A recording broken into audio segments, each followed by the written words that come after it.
Okay. Today we're making another video on this 2000 and what is it? Let me see. 2008 Infiniti G35. The vehicle came in for no star. The customer, this comes from a mechanic shop. They did some engine work about a month ago. They gave it to the customer, and now it came back as a no star. We haven't checked a lot because I'm pretty sure there's spark, there's injection, because the car tries to start at a point. We're gonna crank it. Can you crank it, Alex?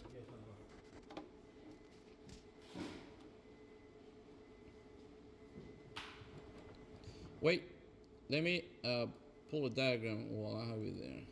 Okay, hit it.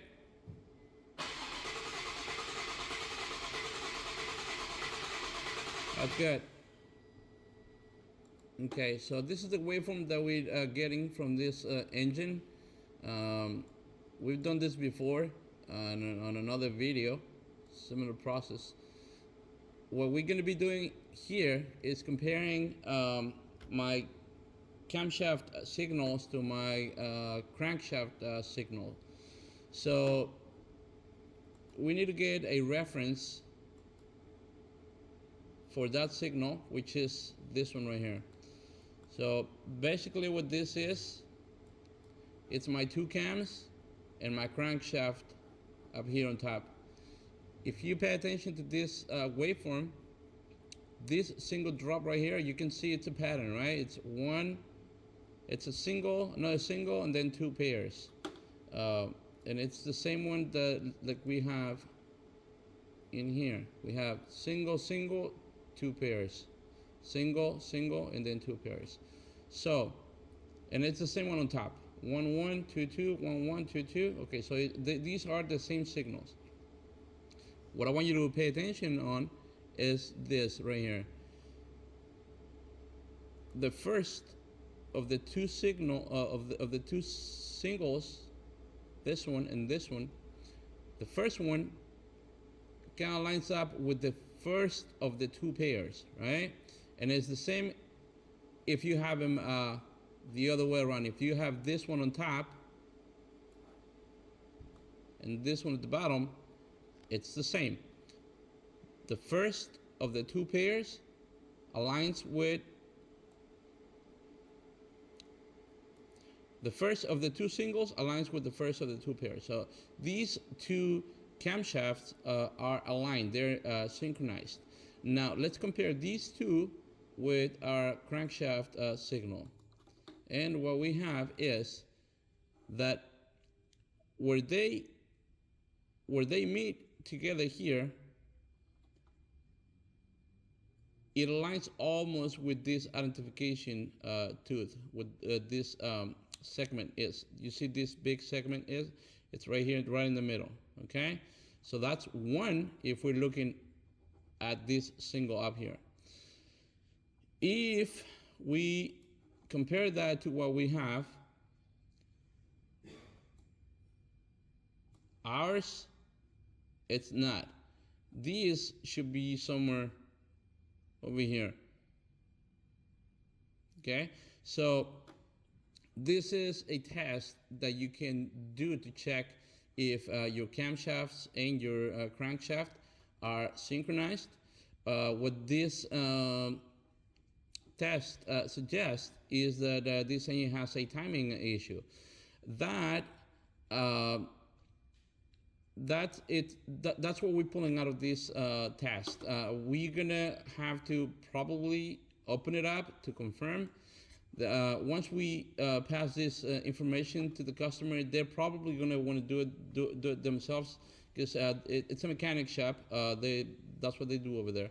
And but this test, it's very effective. Okay, I never performed a test like this where the signals are this bad and the problem is not a timing issue. So just in case you're trying to solve a problem like this and you have access to a scope, for this one you're going to need a 3-channel oscilloscope Or if you only have a 2-channel oscilloscope, you're gonna have to take 2 measurements at a time. So you're gonna have to get your crankshaft on one and one of your camshaft on the other channel. A lot of people only have like a 2-channel scope.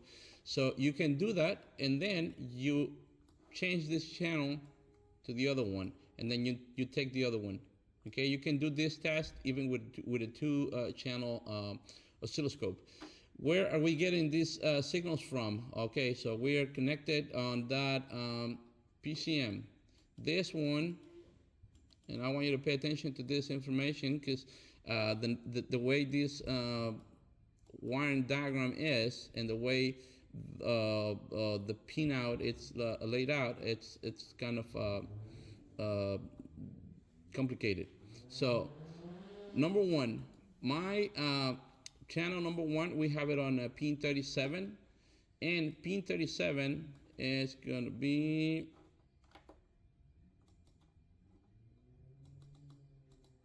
right here. Let me see, 37. If you see these pins are numbered this way: 1, 2, 3, 4, 5, 6, 7, 8. So on this line, on this segment of pins, we're gonna be working with this one right here. It's the third one from the corner. I took a picture of, we took a picture of that. If I'm not mistaken, we should have it somewhere in here. Diagnostics. Waveform, and we have it.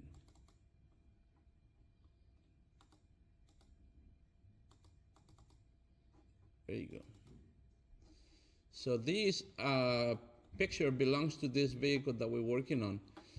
The first connector that the first one that we have, it's this guy right here. Okay, so the wire that I'm referring to, let's see, pin 37, which is this one, 1, 2, 3, 37.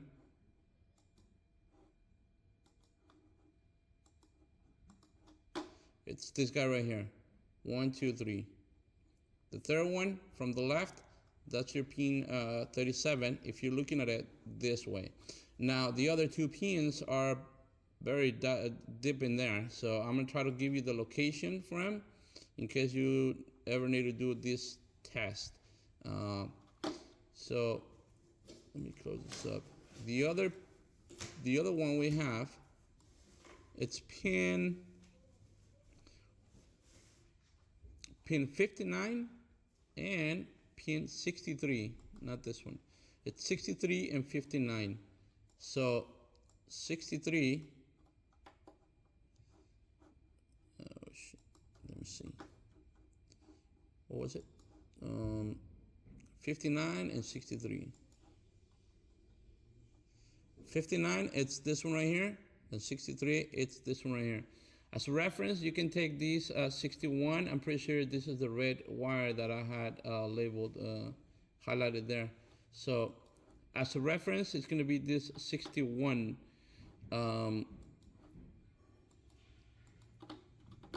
Which is going to be this one right here. I'm counting from the left because the right looks a little bit odd. It looks like it's the fourth one, 1, 2, 3, and the fourth one. But for sure is the 1, 2, 3, 4, 5, 6, 7, 8, 9. It's the 9th one. From the left, if you count from the left, that 9 will be your pin 61. So once you locate that, you move up 1, 2 positions, and that'll be your 63. And right next to it, it'll be your 59, which are 63 light blue and 59 orange. So that's how we are getting those signals. Let me put that back in there. So as a part of the diagnosis that we're gonna provide to this customer. We're just gonna tell them that the engine, number one, sounds like it's got some timing issues, and also that we did this test, and the test suggests that this engine has timing problems. You could do further diagnosis with spark plugs, injectors. I don't see it needed for this particular one. If you want to have a more solid diagnosis that you need to provide to a customer, yes, you will do that.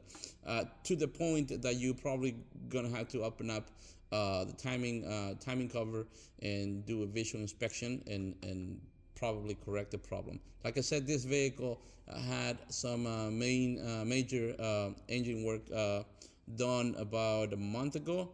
So this is what we have. I hope this helps you somehow when you have an engine, one of these engines that don't start.